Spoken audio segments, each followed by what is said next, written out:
Bonjour à toutes et bonjour à tous. Je suis heureuse de vous retrouver pour le tirage des énergies de la semaine qui, je m'en excuse, arrive un petit peu en retard.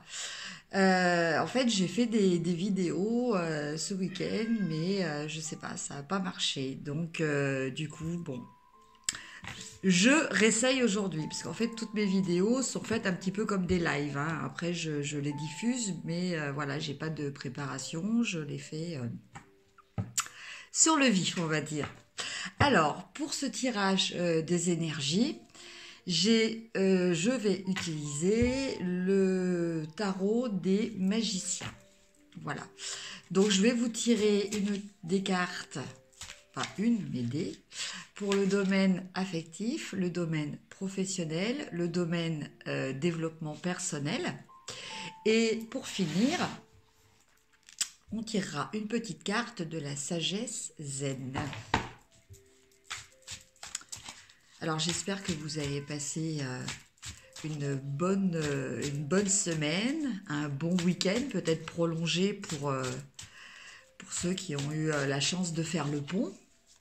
En tout cas aujourd'hui, normalement, personne ne travaille, enfin personne, si, dans les hôpitaux, les restaurateurs, mais bon, c'est vrai, sinon il y a beaucoup de personnes quand même qui ne travaillent pas le 1er mai.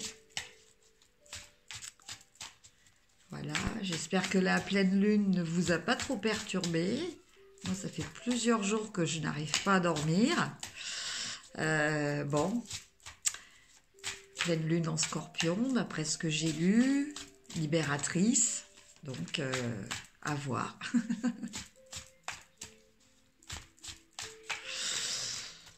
Voilà. Alors,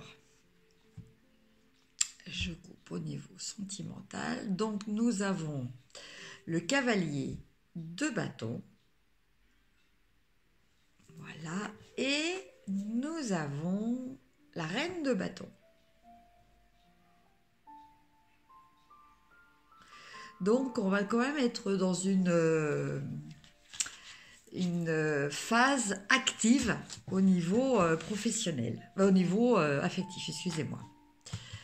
Les bâtons, c'est tout ce qui est action, tout ce qui est aussi passion, c'est-à-dire le feu qui nous anime aussi. Donc, on va voir ça en détail. Donc, je vais tirer donc 3 cartes.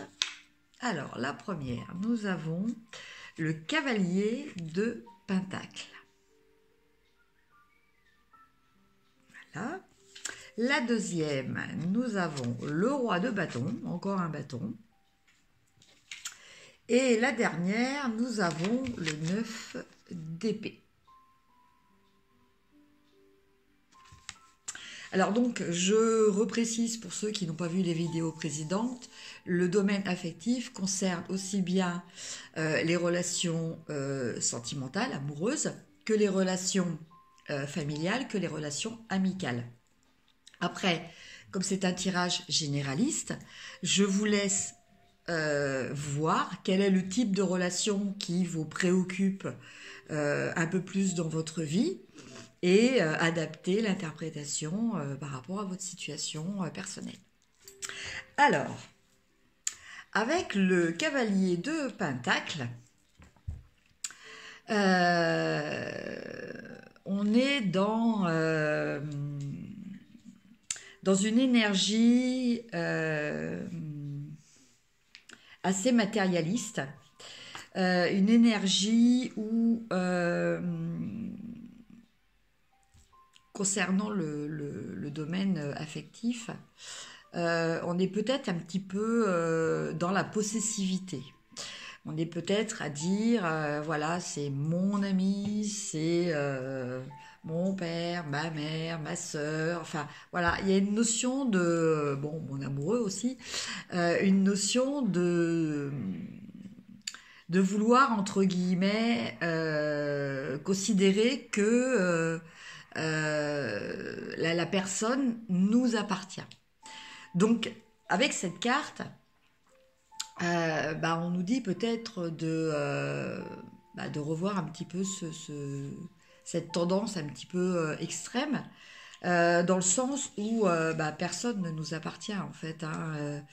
Les gens sont là, près de nous, par rapport à des échanges que l'on a avec eux, mais personne ne nous appartient. La seule personne, entre guillemets, qui nous appartient, c'est vraiment nous-mêmes. Voilà. Mais nous n'appartenons à personne et personne ne nous appartient. Donc ça, c'est une notion qui est quand même très importante à remettre en place dans les relations parce que souvent, ça entraîne des difficultés, notamment ça va entraîner des problèmes de jalousie, ça va entraîner des problèmes de frustration, hein, euh, de malaise, hein, pour la personne qui se sent aussi emprisonnée. Frustration aussi pour la personne qui est possessive parce que elle n'arrivera jamais à assouvir ce besoin qu'elle a en elle de posséder les autres, quoi. Donc, au niveau des relations, là, avec cette première carte, le conseil est peut-être de faire preuve peut-être plus de souplesse, plus de lâcher prise et quelque part aussi c'est un petit peu aussi une forme de respect, de respecter l'autre dans son individualité, même si on se sent très attaché à lui affectivement. Alors après, nous avons le roi de bâton. Donc là, nous avons donc soit un personnage dans votre entourage, proche, important, soit un trait de votre personnalité propre. Alors le roi de bateau, c'est un personnage assez charismatique. C'est quelqu'un qui a du pouvoir, mais qui a un pouvoir d'agir autant que d'exposer, de penser, de réfléchir. C'est quelqu'un de généreux. C'est quelqu'un qui est là pour montrer l'exemple. Alors quelquefois, ça peut être aussi un personnage qui est très très protecteur. Là, on rejoint un petit peu la première carte. Ça peut être aussi quelqu'un d'assez autoritaire. Donc, soit c'est quelqu'un de votre entourage, soit c'est vous-même, quoi. Parce que comme la première carte l'indiquait, je vous parlais d'aspects un peu possessifs au niveau relationnel. Donc, c'est pareil, ça peut vous concerner, vous, ou ça peut concerner... Enfin, ça peut être vous qui ressentez ce besoin de possession vis-à-vis des autres, ou c'est vous qui êtes victime de quelqu'un de très possessif. Voilà, donc une fois de plus, je vous laisse resituer le contexte par rapport à votre vie personnelle. Et donc du coup, on arrive à un état qui vous rend pas très heureux, qui vous prend la tête, hein, comme on voit sur cette carte. Quelque chose qui vous angoisse quand même un petit peu. Donc là, c'est vrai qu'au niveau relationnel, cette semaine, il va falloir soit arriver à se dégager d'une emprise trop importante de la part de quelqu'un de votre entourage, donc une fois de plus amical, familial ou de votre partenaire. Donc soit arriver à se dégager, à faire prendre conscience à l'autre qu'il n'a pas besoin d'être aussi totalitaire dans sa relation, soit ces cartes sont là pour peut-être vous faire prendre conscience que c'est vous qui êtes peut-être trop dans l'extrême et que de toute façon, dans un cas comme de l'autre, que vous soyez acteur ou victime, entre guillemets, et ben, le résultat est le même, c'est-à-dire que vous n'êtes pas heureux. Voilà. Donc, lâchez prise et dites-vous que c'est pas parce qu'on laisse de la liberté aux autres que l'on admet qu'ils réagissent comme ils ont envie, quand ils ont envie, que automatiquement on perd au niveau de l'intensité de la relation. Donc voilà pour le domaine sentimental. Maintenant, nous allons voir le domaine professionnel. Alors quand je dis professionnel, c'est toujours pareil. Hein, j'ai toujours tendance à dire le domaine professionnel, mais on va dire le domaine plutôt des activités. Donc ça concerne aussi les gens qui ne travaillent pas et qui peuvent, qui sont soit à la recherche d'un emploi, soit qui font partie d'une association, d'un club, voilà, qui constituent leur activité.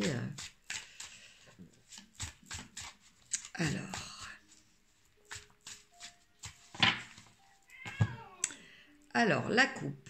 Ah bah nous avons encore le cavalier de bâton, décidément.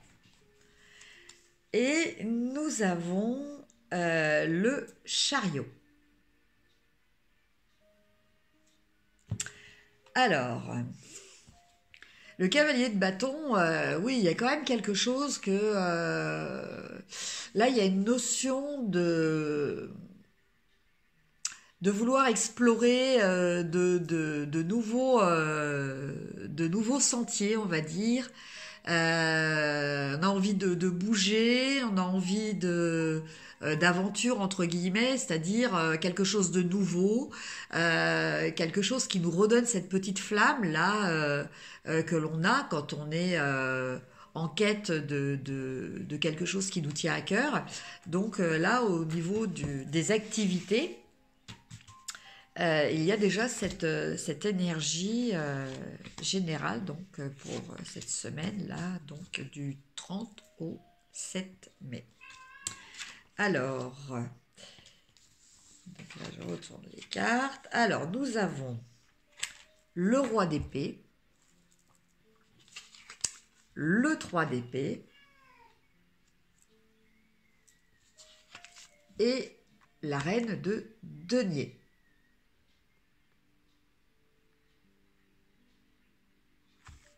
Alors, que nous disent ces cartes? Nous disent que jusqu'à présent, on était peut-être dans une situation qui était relativement inconfortable pour nous. Une situation qui ne nous convenait pas. Une situation qui était peut-être blessante, qu'on vivait peut-être comme blessante, comme humiliante, par rapport à peut-être la décision de quelqu'un autour de nous qui a tranché. C'est-à-dire, il y a peut-être eu des décisions qui ont été prises et vis-à-vis desquelles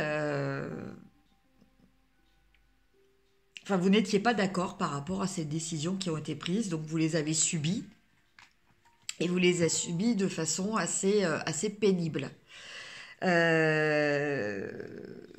Donc peut-être aussi un sentiment d'injustice. Alors en fait tout ça ce sont des sentiments. Je dis pas que effectivement vous avez subi une situation injuste, ce qui peut très bien être le cas.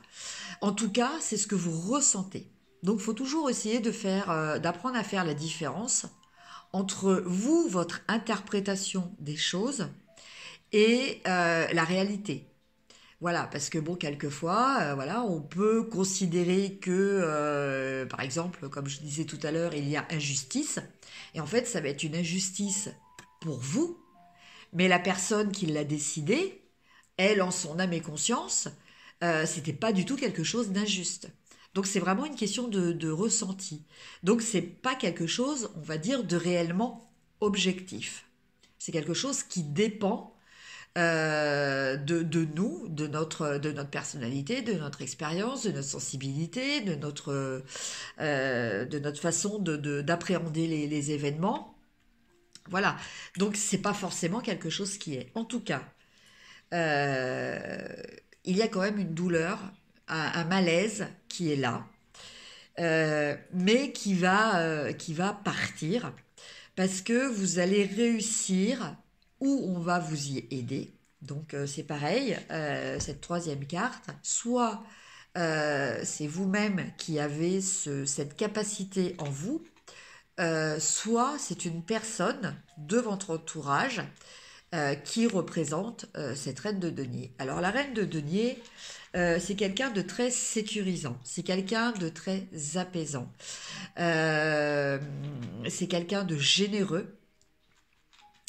C'est quand même quelqu'un aussi avec une forte personnalité, un fort charisme, euh, quelqu'un d'expérience, quelqu'un qui a du vécu, quelqu'un qui est capable de justement de remettre les choses à leur place. Euh, Tout ça dans un contexte concret.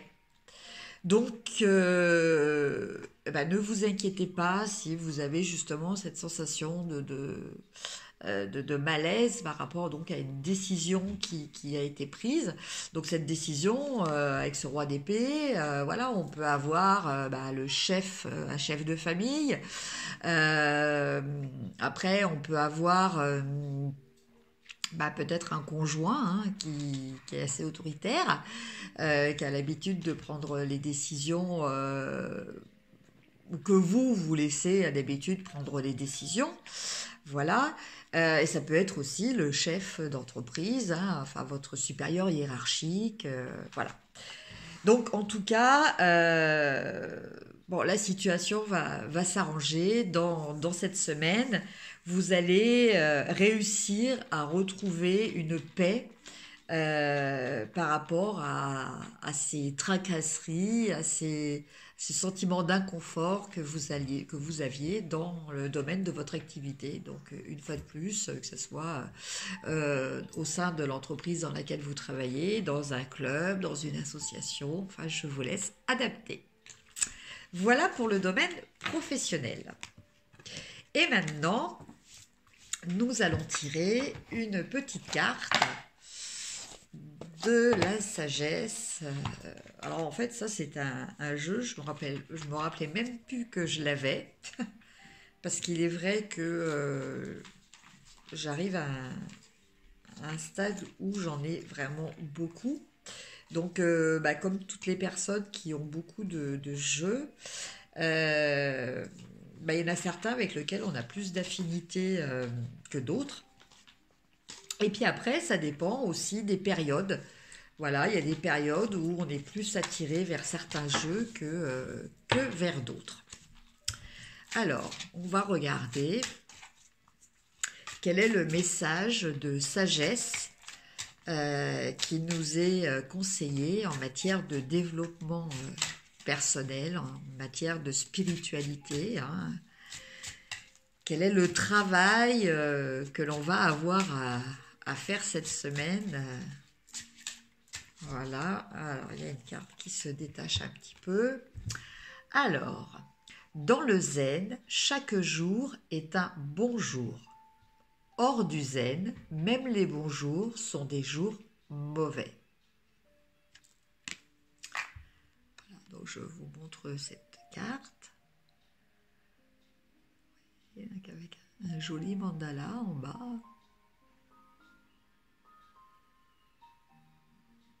Voilà. Alors, de quoi nous parle cette carte? Eh ben, dans le zen, chaque jour est un bon jour. Hors du zen, même les bons jours sont de mauvais jours. Eh bien, en fait, elle nous parle de notre façon d'appréhender les choses. Voilà, donc vous voyez, on en revient un petit peu à cette notion du 3 d'épée, avec ce cœur qui était pourfendu par ces épées. C'est quand même une image qui est assez violente, mais c'est pour ça que c'est bien de repréciser un petit peu C'est pas qu'on vous a vraiment percé le cœur. C'est-à-dire, c'est plutôt ce que vous ressentez par rapport à une situation. euh, Votre visualisation de la douleur que vous éprouvez, justement, est ce cœur transpercé de lame d'épée. Mais c'est pas forcément la réalité. Et c'est sur ça qu'il faut travailler. Voilà. Et c'est sur ça c'est par rapport à ça que nous parle cette carte. C'est-à-dire, quand on est dans le zen, ça veut dire on est dans le lâcher-prise, on est dans l'accueil, on est dans la bienveillance. Et on est dans un système de, de résilience automatique. C'est-à-dire, quand un événement arrive, qu'il soit positif ou négatif, on l'accueille en positif. Voilà ce que c'est d'être zen. Alors, évidemment, quand ça arrive positif, c'est facile, me direz-vous, de l'accueillir dans du positif. Quand c'est négatif, bon, ça c'est un petit peu plus compliqué. Mais c'est là que toute la notion de zen s'exprime. C'est-à-dire que dans toute chose négative, il y a toujours, et ça moi je vous parle en tant que, par rapport à mon expérience propre, aussi bien à ce que j'ai vécu, de ce que j'ai observé autour de moi, de ce qu'on m'a transmis aussi, hein, comme témoignage, il y a toujours quelque chose de positif à tirer, même si c'est très très douloureux. Alors je vais vous donner un petit exemple tout simple, un petit exemple qui moi m'a beaucoup aidé.